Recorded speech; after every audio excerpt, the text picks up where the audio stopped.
Eurovision's on its way, but this particular Eurovision gal really did hide something of a secret. But what was it? Morning, Neil, Sean here. How are you doing? Now, if like me you love Eurovision, and for those that don't know what Eurovision is, it is the International Eurovision Song Contest, which started way back in the late 50s. Go on, guess who? With who? Pearl Carr and Teddy Johnson. They represented us to great acclaim. Sadly, we lost both of them recently, but it's today's celebrity that I'd focus on for you.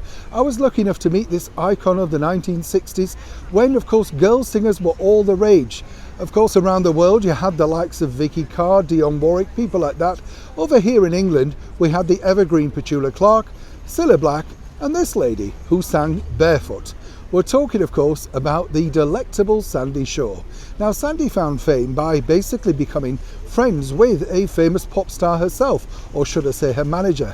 Adam Faith was a big pop star who was apparently something of a rival to Cliff Richard and Elvis. Everybody was a rival, wasn't there?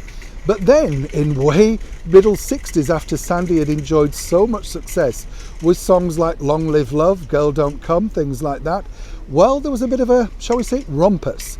This was all detailed in Sandie's autobiography because in the 1960s people were far more puritanical and you had to be a single pop princess.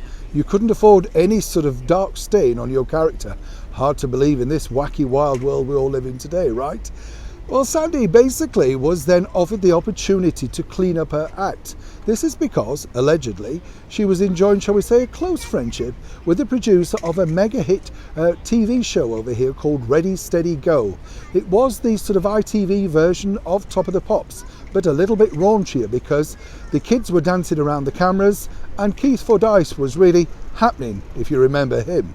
But now Sandie decided, or should I say her management team decided, that they needed to make sure she retained that pop princess crown. So she was offered the chance to represent England in the Eurovision Song Contest in 1967. But Sandie herself told me this: she didn't actually like her track, Puppet on a String, which was written by Bill Martin and Phil Coulter. I met them both. Now this made them multi-millionaires, but this little ditty all about being a puppet on a string didn't suit the very avant-garde Sandie. She wanted to make more rockier tracks, that sort of stuff. But her management felt that she needed to retain that innocence that was so liked by her fans in the mid-1960s. As we all know, she went on to great acclaim after appearing on the Eurovision Song Contest in her stocking feet, obviously, but it was the one song that she said that she took a long time to grow to love, even though it became an instant classic on the charts around the world.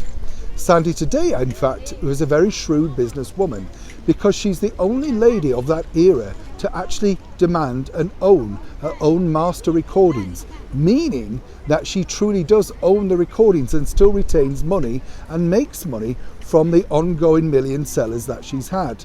Unlike other girl divas of her day who were just happy to become pop stars, Sandie certainly was a girl with brains, and certainly she was no puppet on a string. Neil, Sean in the very heart of London.